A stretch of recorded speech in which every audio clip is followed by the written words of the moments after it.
आपके धीरज के लिए परमेश्वर को मैं धन्यवाद देता हूँ। हम लोग यहाँ पर प्रभु के हुजूरी में आत्मा की चाल चलन, आत्मा की मंडल आने से बातें बदलती है, जीवन बदलता है। उसमें परमेश्वर अपना वचन को देते हैं, वचन के द्वारा जीवन में बदलावट को लाते हैं। वचन आदि में वचन था, जानते हैं ना हम लोग। वो वचन परमेश्वर के साथ था, वो परमेश्वर ही था। वो वचन देहधारी होकर हमारे बीच में डेरा किया है। तो यीशु मसीह का नाम भी है परमेश्वर का वचन। तो परमेश्वर देहधारी होकर हमारे बीच में डेरा किया है और हमने उसकी महिमा को देखा है और वो अनुग्रह से, सच्चाई से परिपूर्ण होकर हमारा बीच में डेरा किया है। उस अनुग्रहकारी परमेश्वर है, आज भी हमारा साथ अनुग्रह के साथ बातचीत करता है। खास करके आज एक बात को हम समझना चाहिए, एक आदर के बारे में। हॉनर, एक हॉनर है, एक सेवकाई भी एक हॉनरेबल, मतलब एक आदरमान एक बात है। उसमें कुछ भी आप करते हो, आप अपने आप को छोटा नहीं समझना है। कुछ महीने के पहले हमारा एक नया विश्वासी के घर पे बर्थडे पार्टी हो रहे थे। अपना बेटा के बर्थडे पार्टी के लिए हमको बुलाए। हम ऐसे सोच के जा रहे थे। उसमें जब पार्टी हो गई, केक भी काटा गया, बाद में सबको नाश्ता बांट रहे थे। कोई बोल रहे थे उसमें, कोई अविश्वासी लोग ये, अरे सबसे पहले बड़े लोगों को दे या पहले क्या बोल रहे हैं, बड़े लोगों को दो, बाद में चोट। இது ஆன் பண்ணியிருக்கா, ஆனாதர் ओके। तो मैं बोला ये तो हमारा विश्वास ही हमको सिखाना पड़ेगा। प्रेम से बोला मैंने, ऐसा नहीं होता है। बच्चों को भी हमें आदर देने के लिए हमें सीखना पड़ेगा। तो एक आदर जैसा जो एग्ज़ाम्पल दिए, जैसा मेरे मम्मी अच्छे थे, मुझे जन्म दिए, मुझे बढ़ाए, मेरे लिए दुआ किए हैं, मेरे लिए विश्वास किए हैं, मेरे को अच्छा इंजीनियर बनने के लिए उसने मेहनत की है कि नहीं। उसके लिए मैं प्रभु को धन्यवाद। अभी प्रभु के हुजूरी में आनंद उठा रहे हैं। तो प्रॉब्लम क्या है, उसके जीवन में आनंद इसलिए नहीं था, अपना आप को आदर नहीं कर पा रहे थे। जब हम अपना आप को आदर नहीं कर पाएंगे, यीशु ने बोला अपने जैसे दूसरों को प्रेम करना। तो दूसरों को आदर नहीं कर पा रहे थे, उसके वजह से दूसरों लोग भी उसका आदर नहीं कर रहे थे। सब कुछ सहूलियत, सारी सुविधा होने के बावजूद भी उसका जीवन में एक ही कमी था, आनंद नहीं था। प्रभु को जानते हैं, प्रभु के पास ही गए हैं। मैं मना नहीं कर रहा हूँ, अच्छा है, हम लोगों के लिए अच्छा स्वादिष्ट भोजन बना के देते थे मेरा मम्मी, इसमें कोई मना नहीं कर सकते, अच्छे हैं। तो हर बार मैं कहीं भी जाता हूँ, गले लगा के चुम्बन दे के मेरे को प्रेम दिखाते थे। इवन बड़ा होने मुझे भी शर्म आता था, लेकिन वो नहीं छोड़ते थे। तो बच्चे को तो प्रेम किया, लेकिन एक बात उनको जीवन में नहीं होने के कारण उसका जीवन में प्रॉब्लम आया। तो देखो, उनको हम बुराई नहीं कर रहे हैं, ऐसा गलत मत सोचना कि कभी कभी बाइबल में भी काफ़ी लोगों की बुराई की गई है। दाऊद का भी है, उसके सीक्रेट लाइफ बता दिए गए। तो इसमें क्या होते हैं, मैं बताना चाहता हूँ, दूसरे के अनुभव से हम सीखते हैं। दूसरे के अनुभव से हम सीखते हैं।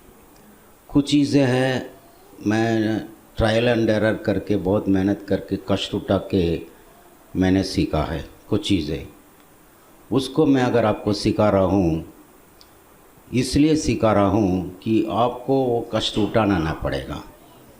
समझ में आ गए? अनुभवशाली को क्यों हम सुनते हैं?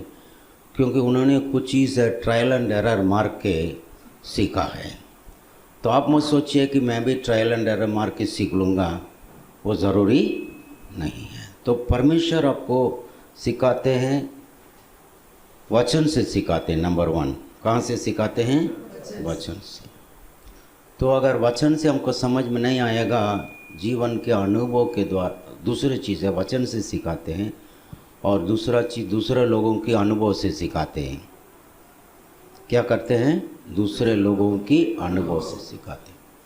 अगर वचन भी आपको समझ में नहीं आए, दूसरे लोगों के अनुभव भी समझ में नहीं आए, फिर आपका जीवन में अनुभव से आपको सिखाने के लिए परमेश्वर कोशिश करेंगे। कुछ अनुभव आपका जीवन में अपने आप से आ जाएगा कि ऐसा नहीं, परमेश्वर ही सब कुछ कर देते हैं, ऐसा नहीं है। तेरे बगैर, कुछ हमारा प्रिय बहन लोग प्रार्थना करते, मैं सुनता था, तेरे बगैर एक पत्ता भी नहीं हिल पाएंगे। सही है? ये सही है गलत है? मैं हिलाता हूँ, फिर क्या करेंगे? मैं हिला रहा हूँ। बोलते हैं तेरे बगैर एक पत्ता भी नहीं। परमेश्वर हर पत्ता को हिलाने के लिए सब कुछ जुगाड़ करके रखे हैं, लेकिन हर पत्ता को ही नहीं हिलाते, है ना? तो सब कुछ प्रभु ही नहीं कर रहे हैं, वो दूसरे धर्म का आइडिया है। हमारा इसमें परमेश्वर सबके ऊपर विराजमान है, बल्कि हमारा गलतियाँ भी है, हमारा सही चीज़ भी है, हमारा भूल चूक भी है, उसको बदल देते हैं, बल्कि भूल चूक वो नहीं करवाते हैं। मैं पाप कर दिया, ये नहीं बोलना चाहिए प्रभु जी आप क्यों मुझे पाप करवा दिया। मैंने कर दिया, प्रभु जी ने नहीं किया, प्रभु जी ने मना किया, प्रभु जी मुझे सिखाया, दूसरों के अनुभव से भी सिखाया, फिर भी मैं कर दिया, तो फिर मेरा अनुभव से मुझे सिखाना पड़ रहा है। कौन सा अच्छा है? वचन से सीखना अच्छा है? अच्छा है। दूसरे का अनुभव से सीखना है, नहीं तो हम ही अनुभव करके देखना है। उसमें भी 2 भाग है, मैं बता देता हूँ, बल्कि मेरा सब्जेक्ट अभी नहीं है, एक इंट्रोडक्शन दे रहा हूँ कि एक अच्छी चीज़ होते हैं, कुछ अच्छी चीज़ होते, प्रार्थना होते हैं, है ना, और प्रभु की हुजूर में अभी बैठने के लिए और एंजॉय करने के लिए, वचन की गहराई में जाने के लिए, इवन प्रचार करने के लिए भी, है ना, ये चीज़ होते हैं, ये अनुभव से आता है, ये अच्छा अनुभव है। ये दूसरे लोगों के अनुभव से आप नहीं सीख पाएंगे अच्छी चीज़। वो दूसरा आदमी अच्छा अभी ब्रदर कैसे बजा रहे, आप लोग सब देख रहे हैं, वो बजा रहे, मैं देख लूँ, मैं भी बजा लूँ। बजाएंगे। कुछ चीज़ आपको सीखना पड़ता है, कुछ चीज़ आप करके सीखना पड़ता है। और गलत चीज़ के बारे में आप मत सोचिए कि मैं गलती करके सीख लूँगा, नहीं, दूसरे लोगों की गलती से सीख लीजिए। अगर बाइबल में लिखा है दाऊद ने पाप किया है, इसलिए लिखा है मुझे नहीं करना है, उसने कर दिया, बाइबल में आ गया, रिकॉर्ड में आ गया, मुझे पता चल गया ये चीज़ अनुचित बातें हैं, भले दाऊद ने किया होगा लेकिन मुझे नहीं करना। तो इसलिए देखो, अनुभवशाली मतलब ऐसा सही अनुभवशाली का हमें सुनना है, सही काम में अनुभवशाली। गलत करके बार बार ट्रायल एंड एरर मार के बार बार करते रहने वाले 40 साल भी करते रहेंगे, हाँ, कुछ भी उन्नति नहीं है। कैसे उनके अनुभव से आप सीख नहीं पाएंगे, है कि नहीं? जो आदमी है, अनुभव है, उसके अनुभव का अच्छे परिणाम है, उससे हम सीख पाए। यीशु मसीह के बारे में बोलते हैं, उसने हमारा जैसे परखा गया निष्पाप निकला, इसलिए हम लोगों को मदद गाइडेंस वो दे सकते, क्योंकि सक्सेस रहा, उसका अनुभव फेलियर नहीं है। सक्सेस, मैथ्स में 100 मार्क लिए, उनसे सीखेंगे, नहीं तो मैथ्स में फेल होके 4 बार फेल होके पास किया, उससे सीखेंगे। बोलो 100 मार्क्स वाले से। तो अच्छा अनुभव से सीखना है। और बाइबल में कुछ गलत अनुभव वाला भी है ना, उनसे भी सीखते हैं। उनसे क्या सीखते हैं? गलती नहीं करना चाहिए, वही सीखते हैं। अच्छा अनुभव वाले हैं, उनसे क्या सीखते हैं? भलाई कैसे करना चाहिए, वो सीखते हैं। बाइबल में एक आदमी है, बहुत ज्ञानवान है, उसने गलतियां भी की है, उससे भी हम सीखते हैं, सुलेमान से। एक से ऊपर बीवी शादी नहीं करना चाहिए करके हम सीखते हैं। उससे गलत नहीं सीखना, वो 1000 बीवी किया था मैं भी कर लूँ, वो नहीं। और पौल से सीखते हैं, क्योंकि सक्सेसफुल है। सक्सेसफुल मतलब वो उसके अनुभव हर तरह से यीशु जैसे ही ऑलमोस्ट कोई बोलते थे how to be a good man, the model is Jesus Christ, note कर लीजिए। How to be a good Christian, Paul is saying Jesus is not a Christian, Jesus is a good man, मसीहा है ना, वो बल्कि यहूदी धर्म वाला है वो। तो how to be a good Christian, कौन एग्जाम्पल, पॉल साहब। तो दोनों का उदाहरण है बाइबल में है, वो लोग दोनों बैड एग्जाम्पल भी है, गुड एग्जाम्पल भी है। सुलेमान का एग्जाम्पल भी है, पौलुस का भी एग्जाम्पल है। अभी आज का सब्जेक्ट है, इधर लिखा देखिए, बाइबल आधारित नेतृत्व सुलेमान और पौलुस की शाश्वत सिद्धांत। तो मैंने कुछ संदेश मुझे मिला था करीबन 2 साल पहले। वैसे कभी कभी ऐसे मैं संदेश प्रिपेयर करता हूँ, कभी कभी प्रिपरेशन नहीं करने का विचार नहीं था, बाइबल खोलते हुए ऐसे एक संदेश अंदर आ जाता है। तो 2 साल पहले एक मेरे अंदर एक संदेश आया था। मैं फटाफट, कभी कभी संदेश आता है डायरी में लिखता हूँ, लेकिन ये संदेश को मैंने बाइबल के लास्ट पेज में लिख दिया, मेरे हिंदी बाइबल में मैंने तुरंत लिख दिया। उसमें देखा पूरा लीडरशिप का सब्जेक्ट है। मैं सोचने लगा मेरे कलीसिया में तो कभी प्रचार नहीं कर पाएंगे, चलो मेरे लिए काम आएगा। मेरा अपने लिए मैंने वो संदेश को तैयार नहीं लिख दिया, मतलब तैयार मतलब उसको मैंने दूसरा पावर पॉइंट वगैरह नहीं बनाए, अपने लिए बना के मेरे बाइबल में हमेशा लास्ट पेज में रहता था। सोचते रहा ये कब काम आएगा पता नहीं। मैं तो लीडर्स मीटिंग में कभी बात नहीं किया, हमारे विश्वासी के बीच में बात कर रहा हूँ। तो अभी ये लीडर्स मीटिंग आयोजित किया तो मैं सोच रहा ये बोलो क्या। तो फिर पवित्र आत्मा मुझे प्रेरणा दिया है। अभी आज का जो सब्जेक्ट जा रहा है परमेश्वर की लहर है ना, पवित्र आत्मा की लहर, उसके हिसाब से मुझे अभी इसमें जो भी इस पावर पॉइंट में सब तो मैं नहीं बोल पाऊँगा, मुझे टीचिंग देना है ना, प्रीचिंग भी करना है, टीचिंग भी देना है, तो थोड़ा टाइम लग सकता है। वैसे बीच बीच में गाना भी गाएंगे हम लोग, इसलिए 2 घंटा निकालना है तो है ना, तो है ना माँ, फ्रेश रहेगा, पार्ट गाना बीच में गाते रहेंगे है ना। तो एक तो बोला मैंने आदर का पात्र है, बोलिए मैं आदर का पात्र हूँ। कोई भी मसीह में है, बड़े है छोटा है, आदर का बर्तन है, अनुग्रह का बर्तन है। परमेश्वर मुझे जानता है, परमेश्वर मुझे चाहता है ना। ये सिद्धांत अगर सबसे पहले आपके लिए चाहिए, एक लीडर के लिए बहुत ही ज़रूरी है। एक लीडर आपको परमेश्वर लीडरशिप में बुलाए हैं।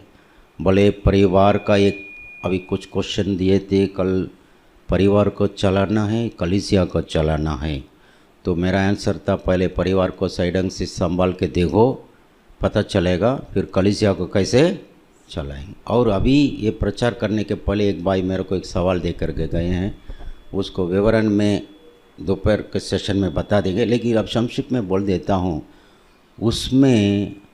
उसमें भी यही ऑर्डर है, पहले परमेश्वर का स्थान, बाद में परिवार का स्थान, तीसरा कलीसिया का स्थान, चौथा बाहर वाला का स्थान। समझ रहे हैं? तो आप बोलेंगे कलीसिया को सेवा करो, नया लोगों को सेवा करो, बाहर वालों को इस ढंग से सेवा करने के लिए कोशिश करो, उनको प्रेम दो, उनको प्रभु में लाने के लिए कोशिश करो, उनको सुधार लाने के लिए कोशिश मत करना। अविश्वासी लोग हैं, उनको जा कर के अरे तुम व्यभिचार नहीं करना, बीड़ी नहीं पीना, वो दारू नहीं पीना, ये सब बोलने से कोई फ़ायदा नहीं है। वो लोग प्रभु में आएंगे, उसके बाद हमारा जिम्मे काम है। तो बाद में हम बता देंगे आपको। क्वेश्चन तो जेन्युइन क्वेश्चन है, क्योंकि आप फील्ड में रहते हो, तो दुनिया में भी क्योंकि आपका बुलाहट है सुसमाचार प्रचारक, तो इसके वजह से आपको दुनिया में जाना पड़ेगा, लोगों को प्रेम दिखाना पड़ेगा। लेकिन अगर कलीसिया का पास्टर बन गए आप, है ना, कलीसिया पहले आपका ये प्रायोरिटी प्राथमिकता होना चाहिए। कलीसिया को पहले गॉड के साथ बाद में परिवार के साथ, तीसरा कलीसिया के साथ। सेवकाई तो करेंगे, करते रहेंगे, आत्मा को जीतते जाएंगे, उसको कलीसिया में नहीं लाएंगे, ऐसे अकेला छोड़ देंगे, घूमते फिरते कई सारे भेड़ बकरियां भटक के चले जाएंगे। कलीसिया निर्माण करना परमेश्वर का काम है। तो इसलिए कलीसिया में आ गए तो उसके बाद हमारा 100% जिम्मेदारी है। 100% मतलब जो हमको गाइड करने के लिए जो लेकिन दुनिया में जब तक वो लोग रहते हैं उनके बातों को ऊपर अब पढ़ना नहीं है। वो लोग कर्जा में डूब गए हैं, वो लोग कुछ गलती काम करके पुलिस में फंस गए हैं। कभी कभी एक व्यक्ति के लिए पुलिस स्टेशन में मैं गया था एक लड़की के मामले में, क्योंकि उनके रिश्तेदार है कोई विश्वासी है, वो लड़की इतना विश्वासी नहीं थी, वो ऐसे ही किसी गलत से भाग गए, फिर वो पुलिस केस हो गए, फिर उसके रिश्तेदार विश्वासी मुझे बुलाया, मैं गया पुलिस स्टेशन। वहाँ का पुलिस अधिकारी बोले, आप कौन है? थॉमस जी, ONGC का DGM, आप क्या कर रहे हो? ये लड़की का लोचा में आप क्यों पढ़ रहे हो? समझ में आ गया ना। अगर ये ज्ञान मुझे मालूम होता मैं सीधा बोल देता, भाई इसमें मुझे पढ़ने का, हमारा विश्वास ही कुछ गलती किए तो ठीक है ना। विश्वास ही नहीं था बराबर, वो इतना प्रभु में डीप में नहीं था वो। तो इस ढंग से हम समझ रहे हैं कि दुनिया वालों के साथ हमारा रिश्ता कैसे होना चाहिए, हम समझना चाहिए। दुनिया वालों के साथ हमारा रिश्ता एक सीमित रिश्ता है बस, जिसके द्वारा हमारा प्रॉब्लम नहीं होना चाहिए। समझ रहे, प्रॉब्लम हो जाता है कभी कभी। यूहन्ना जी को भी प्रॉब्लम आया ना, यूहन्ना बपतिस्मा देने वाला, वो बेवकूफ़ राजा के पास जा कर के बोला तुम दूसरा बीवी, भाई का बीवी को चुरा के रखे हो। वो तो मन फिरने वाला तो है नहीं, बड़ा कड़ूस आदमी है। उनके सामने टकराया, बात तो अच्छी बात बोला, गलत नहीं बोला, लेकिन मूर्ख के पास आपको बोलने से उसका जान का खतरा हो गया है कि नहीं। तो इसलिए कभी भी यीशु मसीह हेरोदेस के पास, किसी के पास जाके कुछ अद्भुत काम नहीं किया, उनके साथ जाके कोई झगड़ा भी नहीं किए, कैसर के साथ भी हो, किसी के साथ भी, कोई अपना ही। हम अगर प्रभु में आ गए हैं, हमारा प्रभु हमको है चाहिए, कलीसिया हमारा परिवार चाहिए, हमारा कलीसिया चाहिए।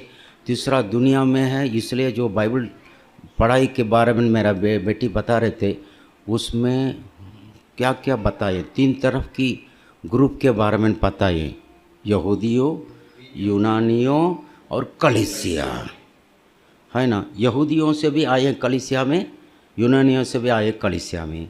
अब यहूदी लोग हैं हमारे लिए प्यारे लोग हैं, लेकिन अभी भी अविश्वासी है, तो अन्य जाति जैसे है, उन लोग से हमारा कलीसिया में वो संबंध नहीं है उनका, बोले अब्राहम का संतान है। तो इस ढंग से हम बाइबल को पढ़ने के लिए सीखें, समझ लें कि हमारे लिए ज़रूरी है कि हम समझना चाहिए हम आदर के बर्तन है।